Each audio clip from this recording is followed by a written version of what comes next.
Hi. Gabby. Hi. Hello. It's so nice to see you guys here. Dan, the How's Dan Piper? Bacigulapi, and our very good friend Eva Reistad are here at the Music Expo No Stupid Audio Questions. I'm Piper Payne. And we are stoked to have everybody here. So I'm going to give everybody just a quick second to say hello in the chat. Maybe everybody drop your basic info, who you are, what you do. Say hello to Eva, our guest. And then we're going to go into a few quick updates and highlights of Music Expo programming coming up. And then we're going to jump right into our No Stupid Audio Questions presentation for the night. Dan, Awesome. how are you today? I'm doing well. Thank you so much. I'm excited to be here. I've upgraded my microphone here, so hopefully I'm sounding a little clearer now to everybody. You sound great, Dan. You look good too. Awesome. I can Thanks. see a whole duck on your shirt. One whole duck and How another many duck. ducks are on that shirt? There's 3 ducks on this shirt. There's a Anybody- Minnesota joke hiding in here somewhere, but we'll just we'll leave that for another time. Well, my 2 favorite Minnesotans right here. And a Michigander. So like Midwest represent, true. y'all. It's true. So we have Eva Reistad here from Los Angeles. Eva, do you want to say hello to our guests here? This is Sure. a Hi. cool group. Oh yeah, hi everybody. How's everybody doing? I want to know. Can I see a chat? I want to see. You can hit. You see private chat, and then you see comments. So you can see like public comments and anything that comes in from like Facebook and YouTube and all that. YouTube. Yep. Hi, Becky. Hello. Hi, James. James Coffee is chat. chair dweller extraordinaire. Me too. I actually have 2 chairs in my studio. That's for looking out on, and that's for looking outside and wishing you were out there. That's Sit what there that and chair- think about your life. Yeah, I sit in that one when I'm not working. Well, I know of several awesome people that are going to be joining us. So y'all, when you get here, say hello. We'll go through a few quick like updates around programming coming up. So one thing that's happening that I'm really excited to talk about is in July, so it's the last couple of weekends of July, I'm doing a masterclass on mastering, and specifically around like what it is that you need to know to be a successful mastering engineer. I'm calling it Mastering Camp or Mastering Unlimited because Loic made me figure out a name for it to call it something. So that's what we've got. So go to the Music Expo website. It's musicexpo.co and check out the event that's going to be happening there, musicexpo.co/Piper. And maybe we can get Dan in there for some of that too. That'd be pretty cool. I could be your assistant for it. You could Oh my like, be like God. what an assistant does. That'd be really fun. I don't even deserve you as an assistant, Dan. Please. I would be honored. Let's do Okay. it. All right. Well, as you guys can tell, Dan and I get along great, and I would love to have him on. So maybe if y'all join for the Mastering Unlimited presentations, it's a couple of weekends, and then I'm going to do like a live mastering session at the end of it. We're going to pick a record that's going to be coming out, something that I've never heard, and it'll be like a real mastering session. So that's going to be pretty fun. And for those folks that sign up for the whole thing, we're also going to have a discussion about vinyl. So this is going to be pretty neat. And I don't know if Music Expo has ever done anything this kind of like in depth with production style stuff. I know that the live production master classes have gone really well in the past, and now we're going to like be splitting it up into 2 separate weekends. So it'll be pretty cool. All right, so let's talk about what this presentation is. What is No Stupid Audio Questions? Dan, do you want to take this one? Sure, I can do it. So No Stupid Audio Questions is a space we wanted to create for all of y'all who are, whether professional or doing it on your own, audio makers, a safe place for you to come ask any question you want without feeling any sort of guilt or pressure or anything of the sort. The questions can be sent to us anonymously. You can also put them into the comments in YouTube. We will know your username then if you do it that way. But we have some anonymous ones that have been submitted to us already. And can you just throw that website on what? Can you say that website, Piper? I can never remember which one. tinystereo.com. Tinystereo.com. It's one of the many, many, many domains that I own. That's Piper does collect domains. Buy a domain live on our last No Stupid Audio this question. Woman has more domain names than I have pairs of shoes. That's so many. It's hilarious. So yeah, tinystereo.com. That's it. And the only rule really that Piper and I and today Eva have to follow is we are not allowed to answer any questions that you give us with just "it depends." We have to elaborate. We have to give you an answer. It is more than it just depending. Correct. No one told me that. Well, you know, that's why we wait for this moment to bring it up. That's why we, you wouldn't have come on. Nah, I'm just kidding. Reistad here. Eva is an incredible film scoring engineer. She is working mostly in LA, working on pretty big, awesome projects. And Eva, are you allowed to talk about what you're working on right now or what has recently come out? Funny, a lot of things I've worked on recently have not been released yet because, you know, a lot of movie studios have been waiting to hold some of the bigger movies so they can make money once it gets back in theaters. And also some directors want it to be released. But some that I worked on that actually got released in 2020, like Mulan was one of them. I have worked on the new James Bond movie that's not out yet, though. We just finished working on Dune recently. We're actually wrapping up some more stuff for that currently. Cool. So that's cool. I worked on the new Cinderella movie that's coming out. I mixed the score for that, which is exciting. Camila Cabello? Cool. Yes, the new Camila Cabello movie. God. That's really cool. Yep. So I mixed the score for that, which is great. It was there actually wasn't too much score in it. I don't think I'm allowed to say that. It musically, it's a Kay McCann movie, so it's kind of like who's the director of Pitch Perfect.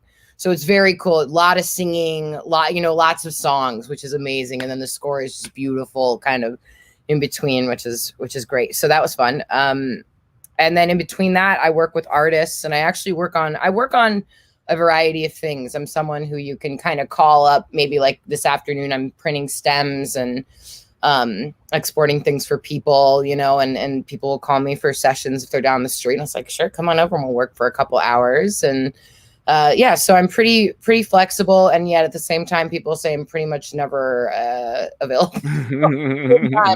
I work across all genres, all fields. I've managed studios in Los Angeles. I've assisted at studios. I've engineered at studios. I've basically done. Also, I'm a singer and producer. Yeah, you are.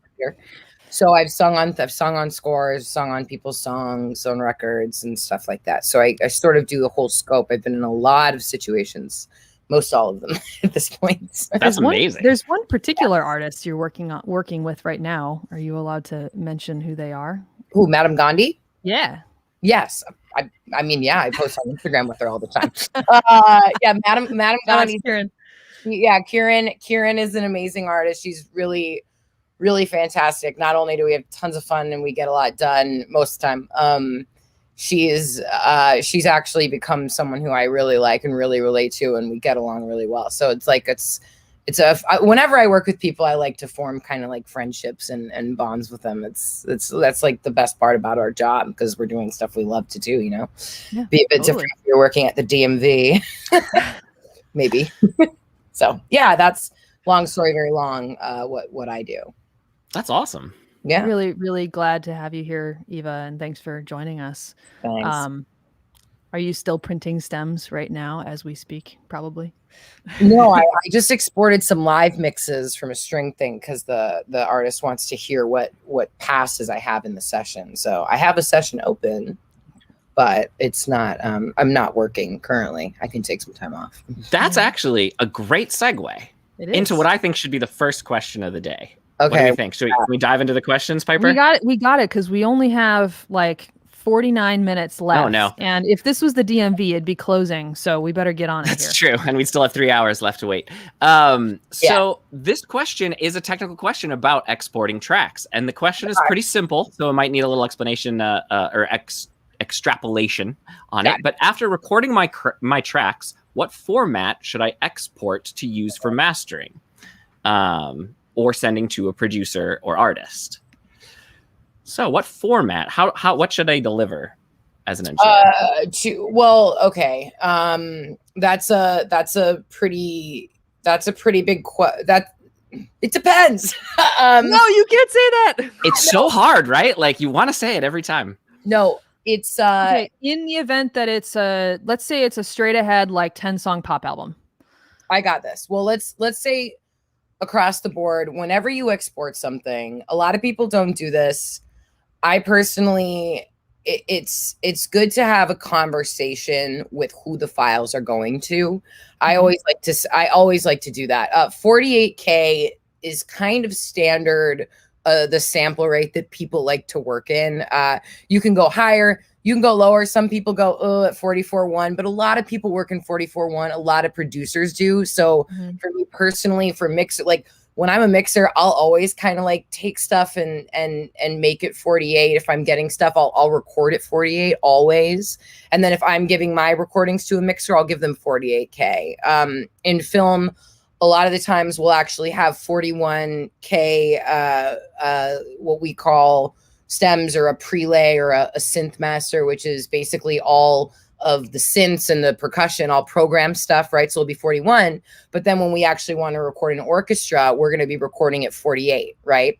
So basically we have to convert 41 to 48 in our session. So I mean, that really kind of depends on what the person is going to, how they want to work, and then how what the final delivery is going to be. So you should so if you're recording, you should maybe talk to the mixer and go, do you usually mix in 44.1 or 48, or how would you like this? And then the mixer will probably most of the time tell you 48 would be preferable. As a mixer, if I have 41, I'll usually always upsample to 48 anyway. So that's kind of your answer. It depends, but you should be delivering as far as sample rate. You really can deliver whatever you want, but technically higher the sample rate, the better. But in the end, when you think about it, everything, if you're putting out a record, when it goes to streaming, Piper, it's going to be 44.1. Correct. Can be, yes. And like most of the time. Yeah. I mean, if you're walking down the street or like you're driving in your car, then yeah, it's going to be lower. It's going to be a relatively low resolution. Yeah. Playback. Totally. Yeah. I want to ask you a stupid audio question related to this too, Eva. Yeah. When I started working as a mastering engineer, maybe it's been 12 years ago now, a lot of times we always heard that 48K was the standard for video. It always had to be 48. Lately, I feel like I have not been hearing that as much. Is that still a thing, or has that changed some? What do you mean exactly for video?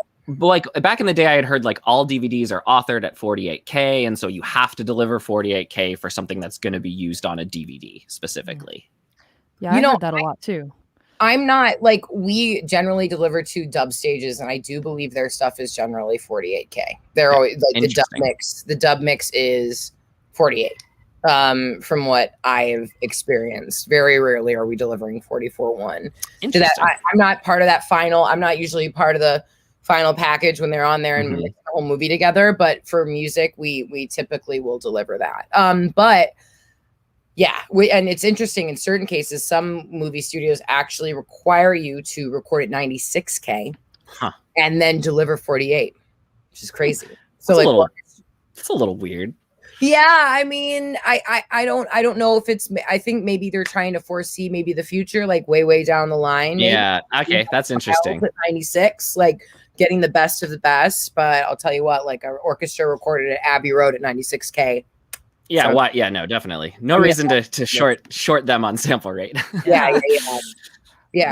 We had a question a long time ago, Dan, and I don't know if we've ever asked this question, but it was around when you have a super, super dense mix, and then when you mentioned orchestral, when you have a super duper dense mix, how do you decide what is the most important thing to feature, and like basically how to carve stuff out. I don't have the question in front of me, but it was from a long time ago. But when you have a super dense mix, when there's something super dense and I have a ton of tracks, I will follow the reference mix.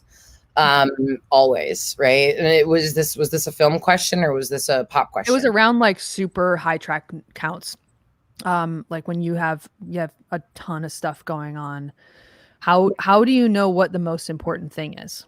Well, okay, so when you're mixing for film and you're mixing for like film scoring, let's say, the engineer's job isn't necessarily to be making those creative decisions, because the director and all the people who have heard this music to picture have heard it a certain way. So we as mixers don't get to go, oh, this piano is really great in this part. It's all we're going to have on there. Let's just feature it. Like, let's put some delay on it. Like, let's make it. That's not, because music and film is written very purposefully. I mean, it's written around picture, right? So, so also what you do when you're mixing to film is you're listening to the dialogue and effects. And my, mentor, old boss turned friend, love this man, Alan Meyerson, always says like his dialogue and effects is basically his lead vocal. So you need to keep that in mind. I actually just got a note on a mix I did where they're like, it sounds kind of like you have to listen to dialogue and effects because you can't have, you can't ride that piano up. You can't ride that stuff up because then it's going to get in the way of people talking. Right. Yeah. So even if there's a piano playing on its own, you might go, oh, that should be the feature with all this stuff. It's like, no, because that's when she's professing her love. So you have to take it back a little bit. So that's a big thing too, with the high track counts. Another thing Alan has said is like, it's only our job to really make it we're doing a great job if we make it sound like 5% better, because these mock-ups are so close to what they want.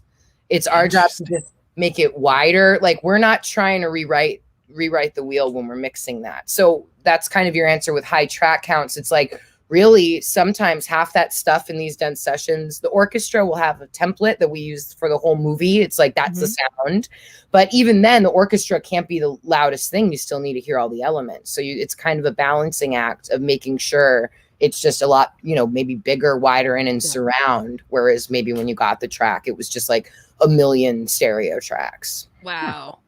I always forget about that. I always forget that, sometimes your hands are kind of tied in terms of creativity or embellishment. You're kind of like the mastering engineer. That's what I was going to say. It feels very much more like mastering. Yeah, it's kind of, you kind of described our job. Well, yeah, and it's funny.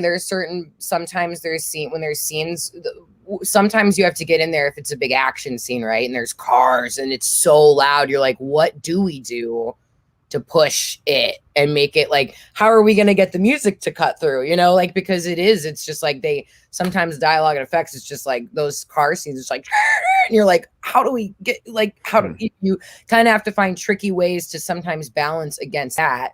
And then at the same time balance and make sure that you're still staying true to the original purpose of the piece or the original sound of the piece. Do you get all of those elements when you're mixing the music? Do you have like the dialogue and the car effects? Wow, that's interesting. And you're not actually mixing those though, or yes, you're just making the music live around. They'll give us a rough guide basically. So they'll give us picture and then they'll give us dialogue and effects, in which that's really cool. We'll put on a VCA and then we'll kind of mix. And a lot of time you're mixing just the music. But you always do want to, at the end, you kind of got to bring them in and listen and go, oh yeah, that's like, you got to ride the cue down there. Otherwise, because Can you, wait. Can you back up for a second? You said a couple of words that I don't know if our community has heard before in the context of making music. So you mentioned cue. So can you explain what that means? Oh, a cue in a movie is a piece of music. So there's cue. So that's CUE. Like, yep. CUE. Yep. A cue is basically a piece of music in a film. So you record these cues in pieces, like you'll record like a whole cue, or you'll edit together a whole cue, kind of like a movement of a song or something, or of a scene. In a movie, there's anywhere from 27 to 57 to 80 cues. Holy crap. In a movie. That's crazy. Massive amounts of music. Yeah. So that cue is done based on a specific time in the. It goes in order. So it starts by reels. So generally they're called 1M1, 1M2 for reel 1. Okay. Q1, right? And it goes all the way. It can go all the way from up to reel 5 to reel 9 to, Wow. you can get 9M, whatever. It's And a reel is a reel of film? yeah. So, Okay. back in the day, they used to have reels. Sure. Mhm. They kept that term going. They still talk about it in that way. Interesting. So reel 1, reel 2, it's still like we still, that's how it's kind of still like, oh, we have a new cut of reel 5, and then they'll send you back. Wild. Do you That's work in Pro Tools for this? Yes. Yeah. So then you have everything, like you have like a little picture or something in your Pro Tools that you Well, that you watch as it. You have like a big screen or something. Yeah, in yeah. front We of you. usually have a different rig running picture. These days, because the Macs are so powerful, we'll have picture, and then we have a screen, and the picture goes up on the screen, so you watch it. All right, That's I have really I have a no stupid fangirl audio question. Okay. Like what cue or what cue or what session has had the most tracks, and how many tracks have you ever had to work with at once? Lion King, probably the Stampede.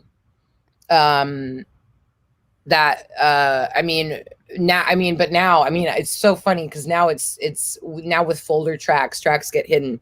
Mm-hmm. So I think there was actually a session we did around Christmas time this year that had well over 1,000. Holy cow. I thought Lion King had well over 1,000 before you could have 4 HDX cards. So we actually had 2 computers synced up together, playing 2 simultaneous Pro Tool sessions, all filtering into one print computer.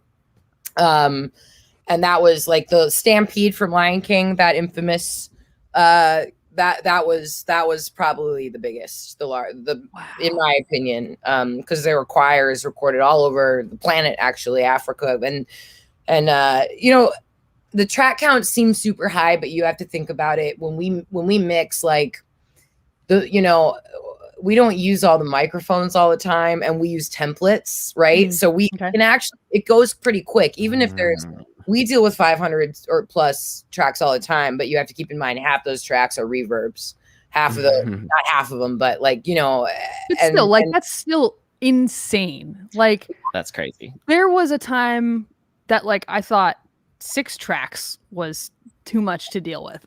And so I think that's why we're mastering engineers, because now Dan and I only have to deal with 2 stereo tracks. It's so awesome at any time. I'm so jealous. We actually have a question that came in on YouTube that's related to exactly this. And that is, how long is a reel? I've heard that they are limited length and split or given to different workstations, ? So I'm not exactly sure. Workstations, different limited length. That's such a good question. How long is a reel? How long is a reel? Some people who have been doing this longer than I just entered the film thing like 3 years ago. And I work so much just on the music. I don't ever I'll tie the reels together, and I guess I'll never really I don't look at that often. How long are they though? Well, let's see. If you've got a 2-hour movie, let's see. If you have like a 2-hour movie, and okay, so the answer is I don't know the exact answer to that, but I'd want to say like possibly 15 minutes or something. If you add 15, about 15 minutes. If you do 15 to 20, maybe, because if you add 8 in a movie. 8 reels, how long is that? 2 hour or 2 hours and 15 minutes. Yeah, okay. So if it's an 8 reel movie, yeah. So anywhere from 20 to some kind of more. Like the biggest one I've ever worked on has been 9 reels. And so that was so yeah, if you think of it, if it's a 2-hour movie, that's I'm not good at math. It's like 13 minutes a reel. Yeah. Yeah, but somehow you deal with thousands of tracks. That's cool. That's so neat. That's really cool. And I like a lot of that's the computer, it seems like, too, has got to be a huge part of it. Just because as someone who's assisted a mix engineer with 2 HDX cards, get to 500 tracks and our system would turn on fire. So I can't imagine. It's crazy. Yeah, it's doubling a lot. That. Yeah, it's a lot when you have to add another computer and then you have to sync them.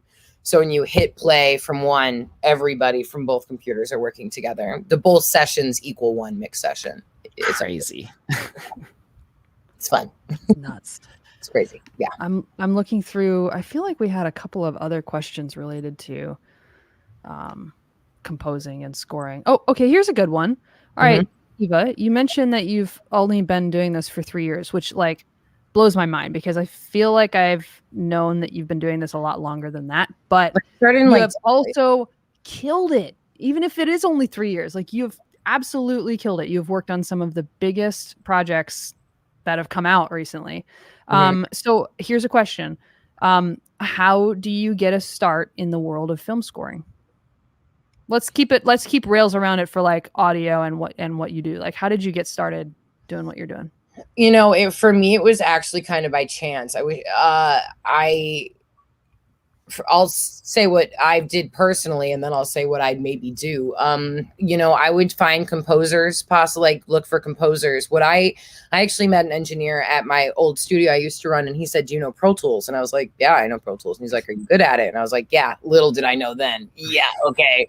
Yeah, right. I didn't know any. I mean, I know how to record a band, but the level that we work on is so insane. The routing alone and surround sound and bus. I mean, it's like a whole nother league. And so I went and I helped him. He said, "Would you assist me on the Wonder Woman score?" Because my boss, Alan, at the time was going to work on Dunkirk. And he was like, "I'm going to mix the rest of the score. So would you want to assemble sessions?" And I was like, "Sure." And I got there and I was like, "What am I doing?" I had no, I mean, it was so over my head.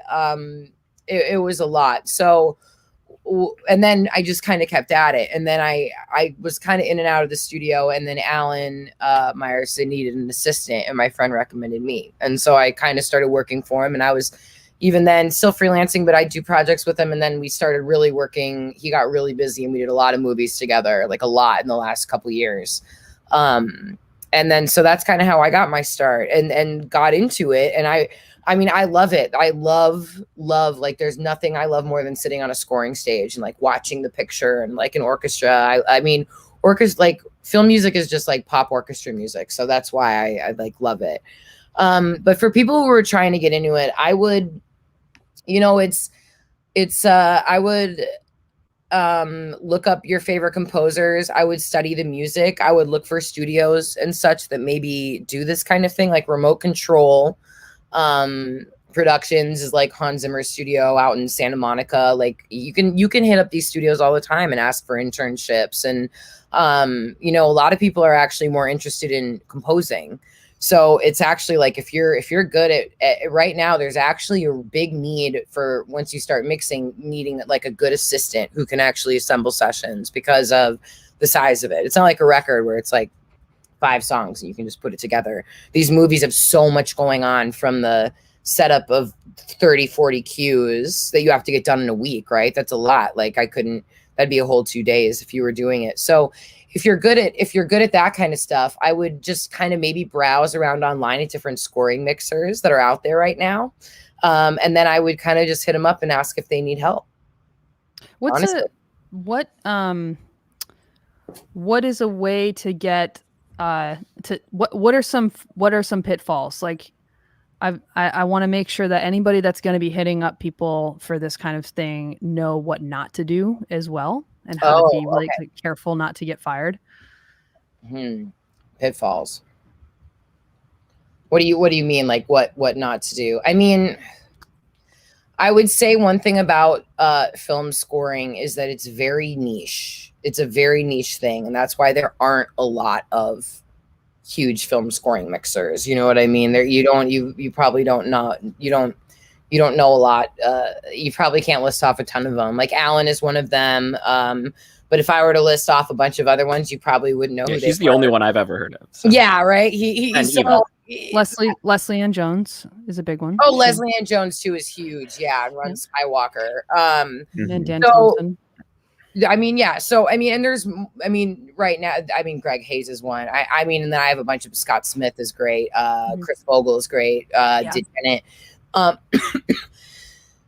There's a ton of those kind of people, but with this kind of stuff, it's not like assisting at a studio where it's like you kind of can show up and you can leave. You really, if you're going to do it, you really need to be dedicated to do it, and you really need to put in the time to do it. So it's not kind of like a, hey, can I work? Like when you're on it's not like you're working sessions or whatever. You can be, but when you're on a movie, it tends to last like a month or so, or it can last less or even more. Mm-hmm. So if you want to do it, I would just make sure that you're willing to learn and really put in the time to do it, and really think about, and if you want to explore it, that's great. Just plan on putting some time into it. Like versus I do think it's easier to just go to a studio and work and do sessions, and record like that, or even to do mix prep for like a pop song. It's just very different. It takes a lot less time. It's lower stakes too, it sounds like. lower- I mean, with music, obviously, like, we take our jobs very seriously, of course, but it's not like there's an entire film studio waiting for you to turn in this cue. There's like, I mean, this is just like, if you want to know what you need to have to get the gig, you need extreme attention to detail. I mean, mistakes are just, you wouldn't be there if you were going to be making mistakes. So, you wouldn't be. And I've coached a couple kind of recent grads through some of these movies, and man, oh man, they were just it's like, like they were it can be very, very, very stressful. There's like very large teams, so you need good people skills. Like big teams work on this, lots of chain emails, but yeah, you need to double check your work, and it's your job to like be a cog in a very, very large, obviously you see the scrolling credits, right? So it's a very large moving machine. And especially as a score mixer or score mix assistant, you're the last stop the music takes before it gets into the movie. So it's like, better not mess that print up. You better make you can sure say the F word if you want to. You better not fuck it up. It's and that's what the guy before me sort of instilled in me. He was like, don't email anybody a question unless you absolutely don't know the answer and have already done all your research on it. Because the last thing if you email someone and go, hey, where's this? And it was in a folder, they're gonna go, what do you mean? That is very different. I feel like we're very like, whatever, like, in the music side of things, like, oh, here's the folder, you didn't get it, send it again, no big deal. There's servers with different, because music has to get orchestrated.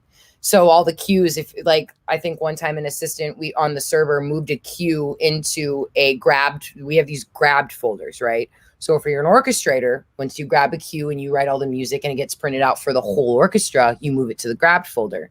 Now you're okay. We over here are getting sessions with all the stems in it. So when we're on our folder, we moved ours to the grab folder. We're not related. So an assistant had moved to synth master the grab folder, and I said, oh, you must have not grabbed that one. It's not in the grab folder. He goes, oh, I did move it to the grab folder. I go, it's still here. And he goes, oh, but I must have done it. And I go, where did you move what? Like, where did you move it? Like, what did you do? Because if he moves somebody else's something to that, and they end up on the orchestra stage and they're going, okay, let's record this one next. But guess what? There's no music. And they're paying union rates for a full orchestra. Like, how many thousands of dollars per hour is that? Because one of us in our ISO booth accidentally moved one folder to a folder that it shouldn't have been. I said, look, I'm going to be real honest with you. The stuff, it seems like it doesn't matter, right? Because when we're at school or whatever, you move, so you're like, shit, oops. But like with this stuff, you really have to pay attention to that stuff. It matters. Yeah. It does remind me a little bit of mastering. This whole gig is like feeling very mastering for really music because that's very similar with us, especially when you get to the production master stage. That has to be perfect. Fuck it up. It's got to be perfect. We are the last stop. Yeah. Yeah. And I used to get so stressed out. I was just like, I used to stay up. I used 3 a.m. checking everything. Can you help someone who's had 13 years of doing that? How did you get over that? In all honesty, she didn't, dude. I still talk to her at like 3 o'clock in the morning. Okay, good. Just making sure. You kind of made it sound like you had fixed this problem, but I do the same thing all the time. I right now I'm getting more anxiety because I've been mixing now, right? So the thing is, like, as an assistant, like my job, like when I work with Alan, it's really easy, right? Like it's really easy to do. And it's funny because I was like, I used to think, he'd kill me if I said this, but you don't think this, but you're like, oh, you do so much work. It is so much work. It is getting there at 8 a.m. It is leaving at midnight or later for a month and a half, just assembling and overdubs from all over the world and orchestra coming in from London and checking with the composer's team, like, is this right? Something sounds wrong. This one stem out of 500 there's a pop in it. It's like a whole thing. And then I deliver to the stage, but it's almost like that to me. I sit there and I listen. It all sounds good. I send it off. But now it's like being the mixer.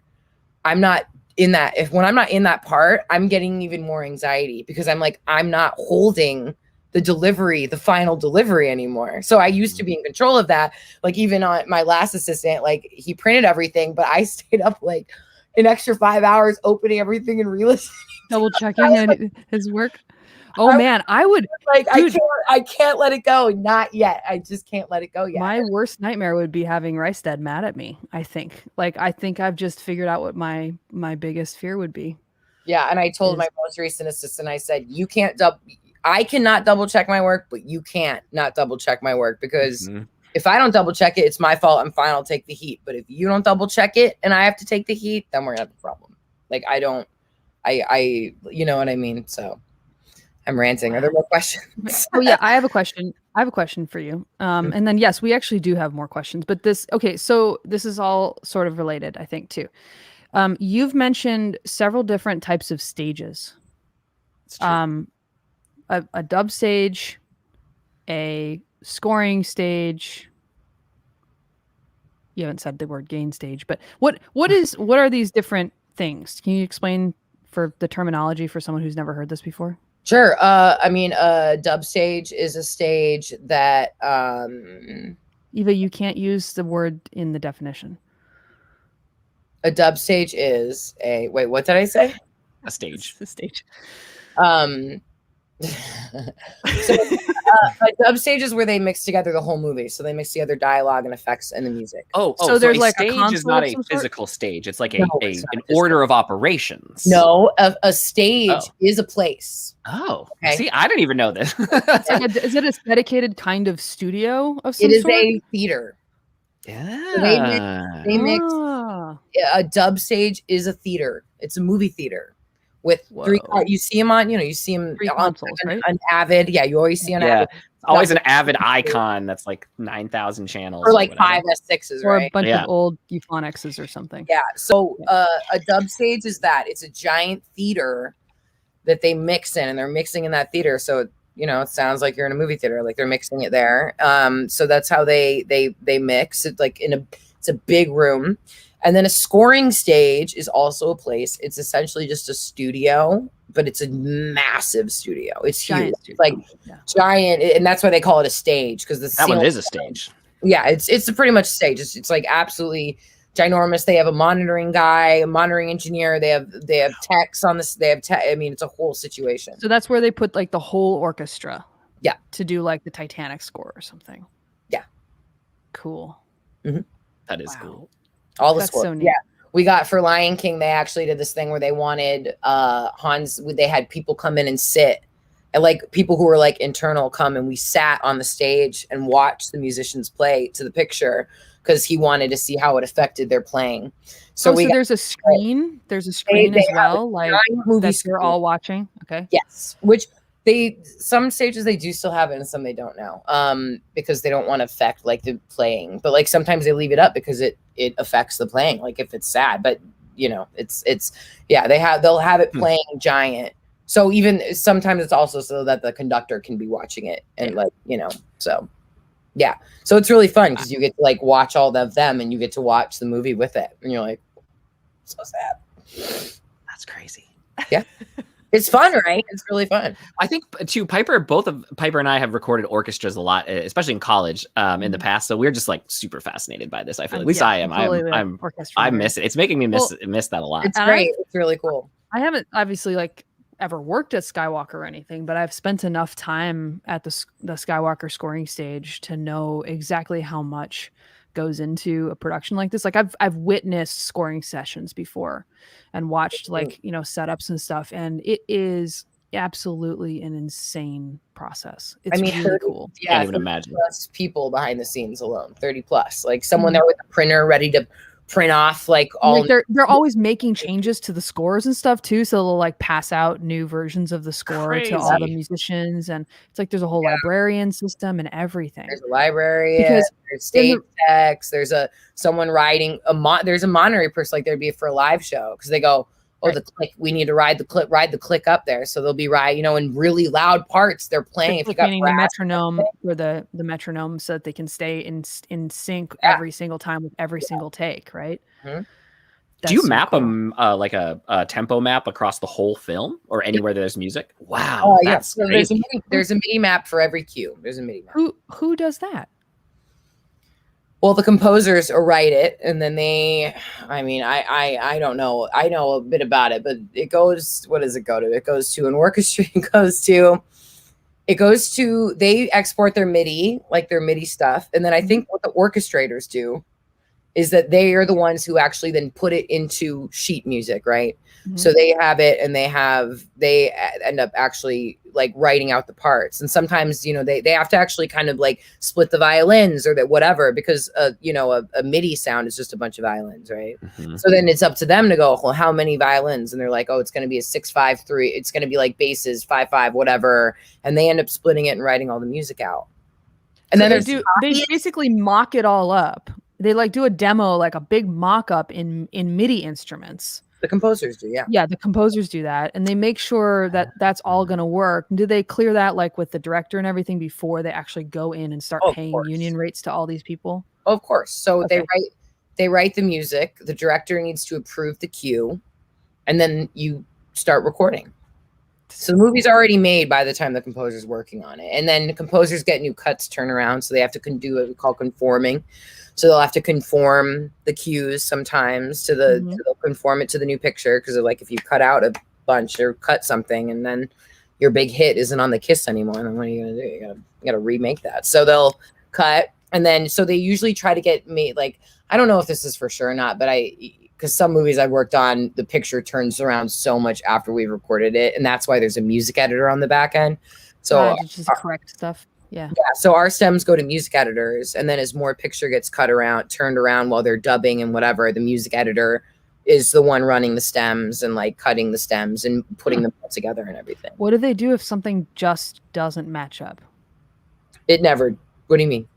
Like they make the movie, and you go in and you score and you record and you mix and you make all the cues, do all the things, and export a bunch of stems, and then I guess the movie might get edited further, and then the scoring editor will then take all those stems and edit them down. So we'll match the picture again.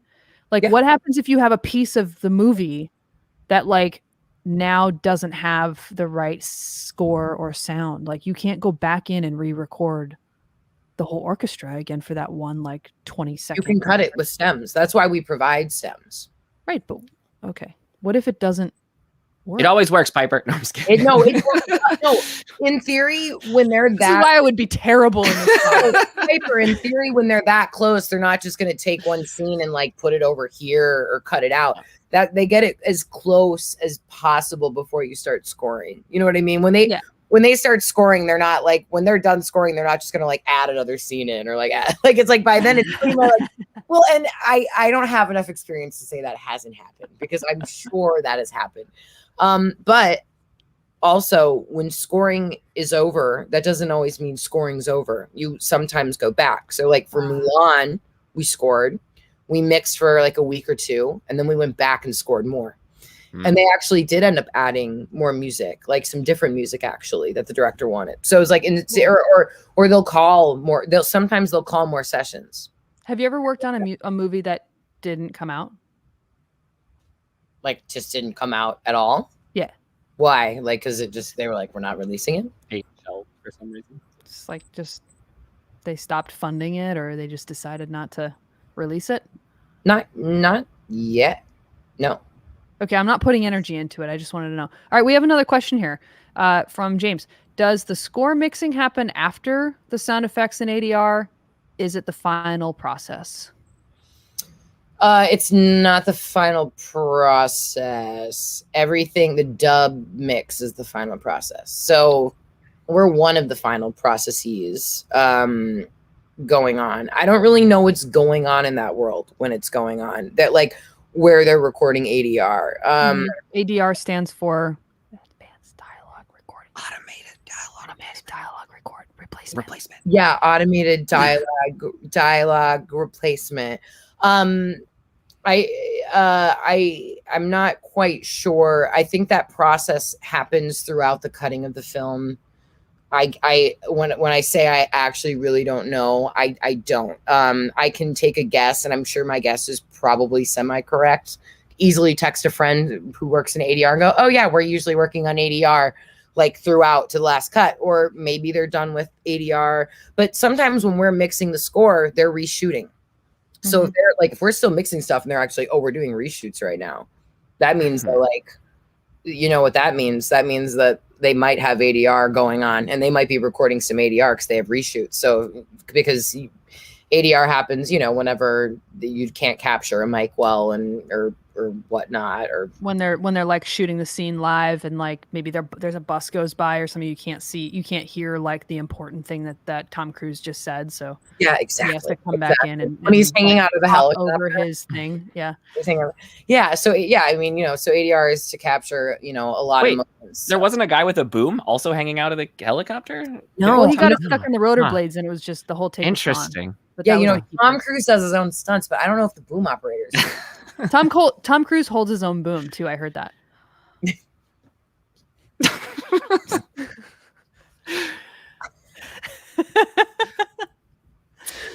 Wow. Where to go from there? So, all right, we have Dan's got the master list of questions today. So I do. How about this? We've been hanging around film for a while. Let's go back to music for a second. Music. I like this question because it's kind of open-ended to like what you think it means exactly.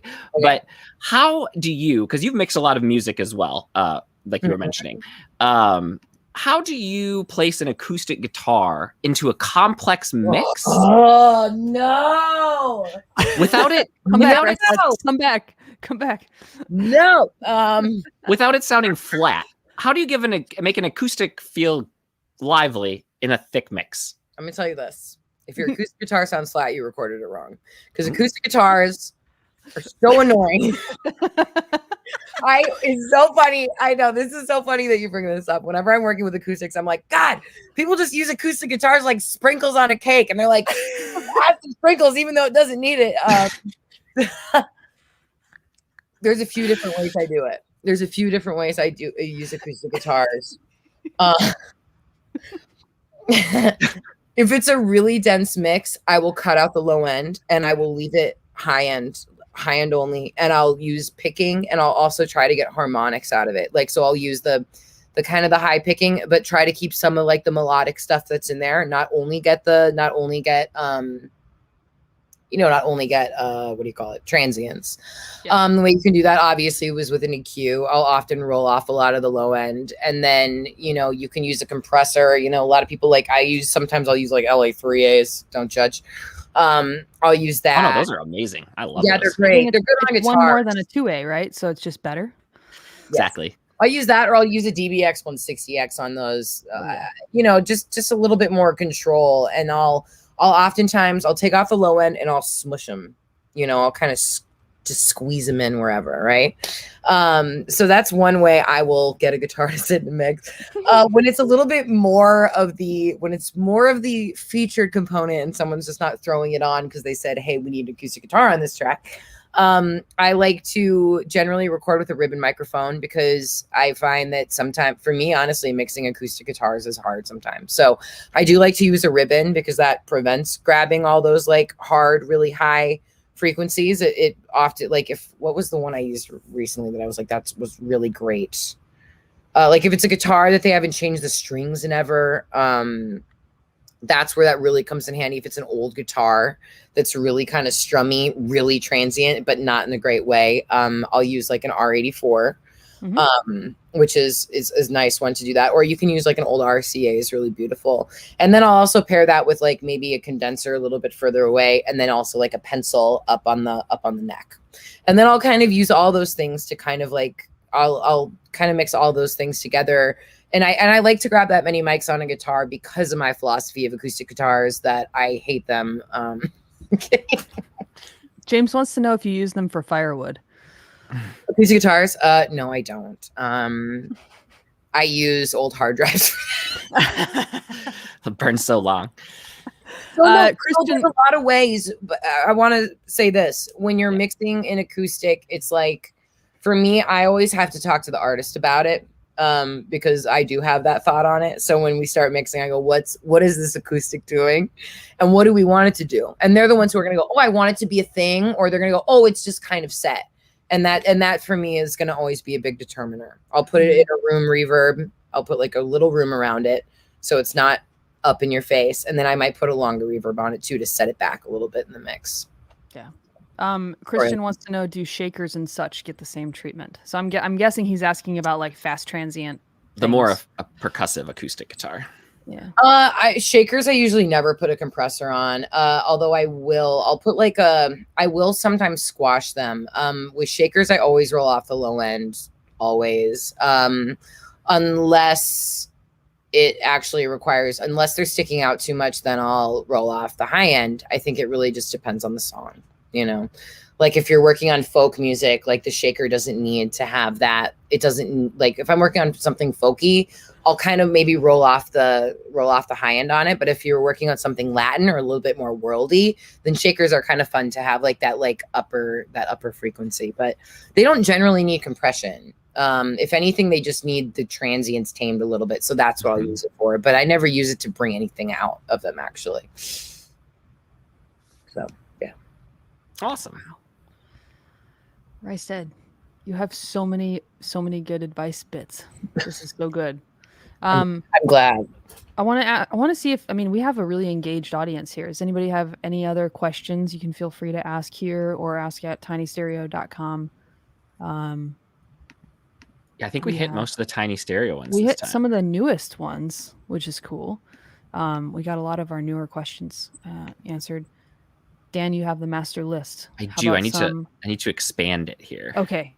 I closed all my rows. But we have like hundreds of questions at this point, so he has to just figure out which one to ask. Oh, how do you do it? Oh, I'm so bad at Gmail. Did you get it? Not yet. The remote. Okay, I got one. Eva, do you work in Logic? Sometimes, yeah. But I won't be able to answer anything very technical. So this question is related to, they're asking specifically about Logic, but I guess it would be for any DAW. I don't think it has to be specifically for Logic. So when you're exporting to send to a mastering engineer, what exactly do you send for music? What do you send to the mastering engineer? An interleaved 48K 24 file. That's a WAV file. WAV. And do you generally make alternates, like instrumentals or TVs or? I actually haven't had to do that. Although, yeah, I have. What am I talking about? I did that today. So TV mix is lead vocal. I've been working in film for like a lot now. So yeah, TV mixes. So generally you can ask the artist what they want. It's good to think down the line, especially if it's something that might go to sync, which means it'll get put on TV. So what a TV mix actually is a mix without vocals. Lead vocals. So you can take out the lead, and then you can also take out the lead reverbs as well. Yes. Mute it completely. So it's like that way, if there's something, if there's something happening, they can play the song and maybe interleave the lead vocal back in and out when they want, depending on what picture is doing. So that's something for sync. And then, generally I'll make an instrumental, and then sometimes an acapella, not always. But yeah, so generally with the latest things I've been sending to mastering, it's been just like a full mix and then TV mix, instrumental. When you send the mix out to a client to review, do you put on any sort of like level or limiting to get it to like a faux master level so they can compare it to other things? Or do you just deliver to them the same thing you would deliver to the mastering engineer?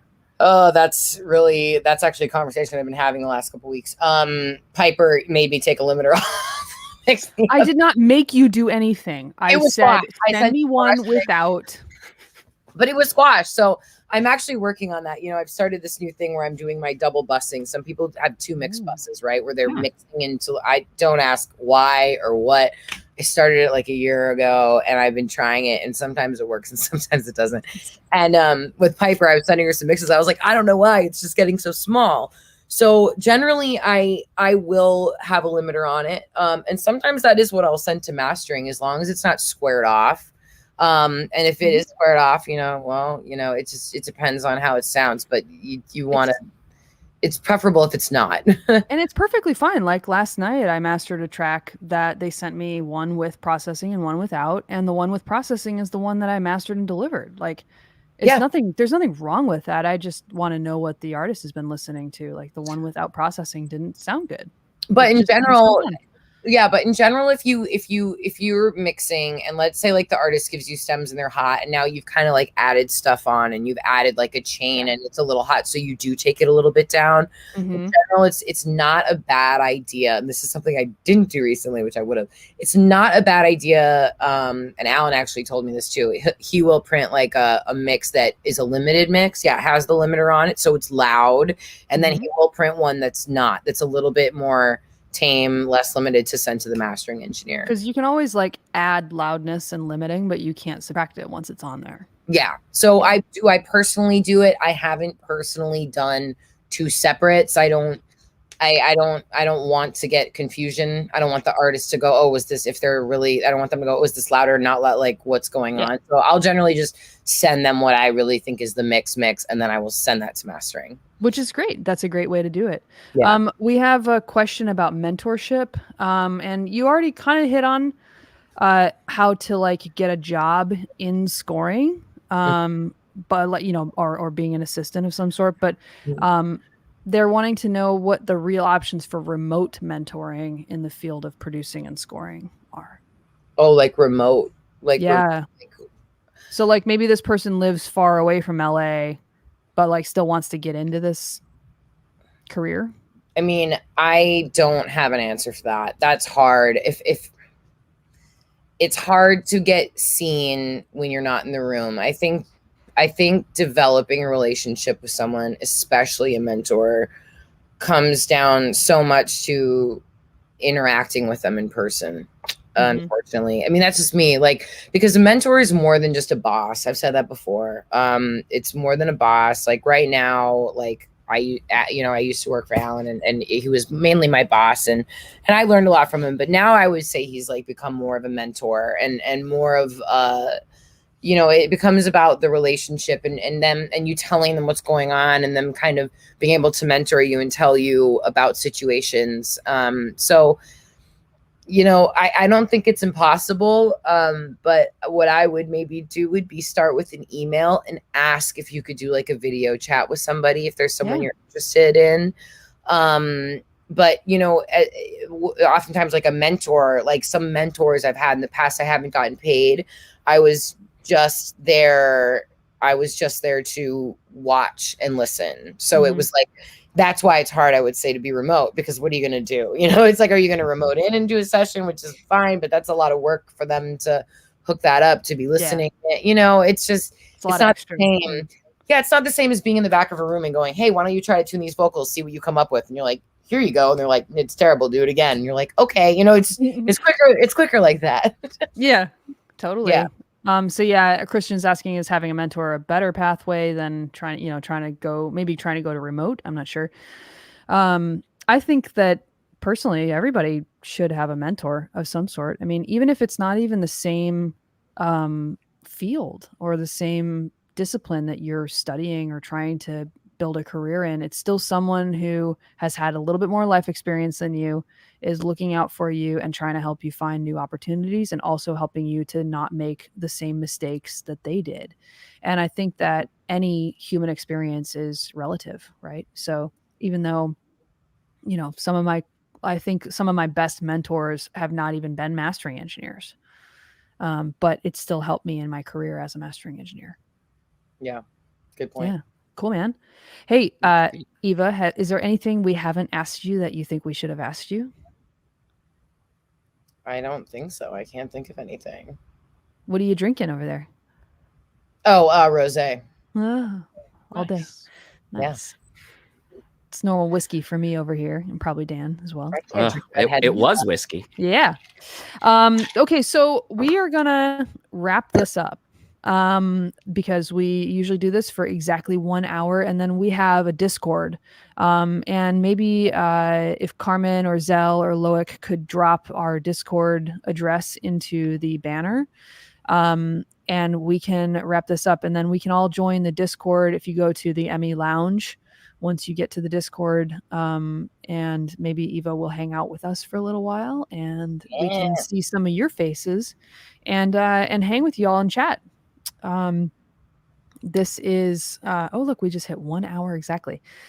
So thank you so much, Eva, for joining us. Yeah, no problem. Thanks for answering all of the questions that we asked you. I mean, like, Dan and I didn't even really hit our list all that much. We had hit a few that came in, this week. Can I touch base back on something real quick before I forget? Sure.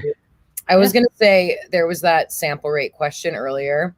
And I just want to say that, like, I felt bad because I was like, people ask about that, what you should deliver. But I just want people to keep in mind that people in the industry deliver all sample rates. So it comes down to what you prefer. So I don't want anyone to think like, oh, 44, why are people doing 40? Because you see people talk shit about it all the time. So I just want to say, like, 48, in my opinion, is better, but like, don't.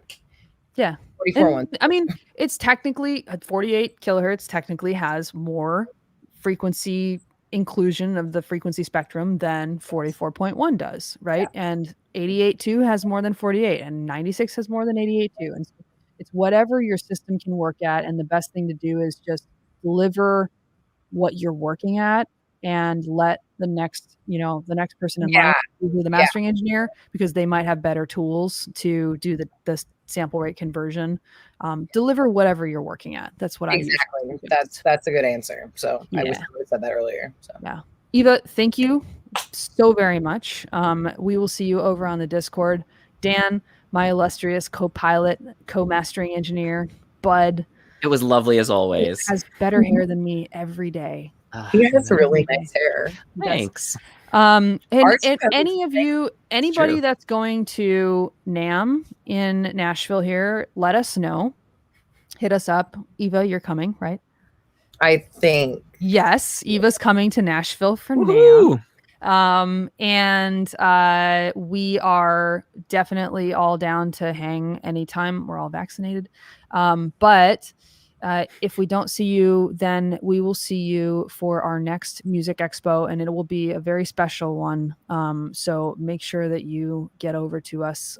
There's some pretty cool folks that are going to join us for that one. So the musicexpo.co, always keep an eye on that website. And thank you, Loic, thank you, Carmen, thank you, Zell, for running the back end of all of this for us. And one more last reminder for the mastering camp, Mastering Unlimited, that I'm going to be doing later in July. So, man, I'm so stoked that we made this happen. Thank you, Eva, for joining us. You're welcome. Thanks for having me.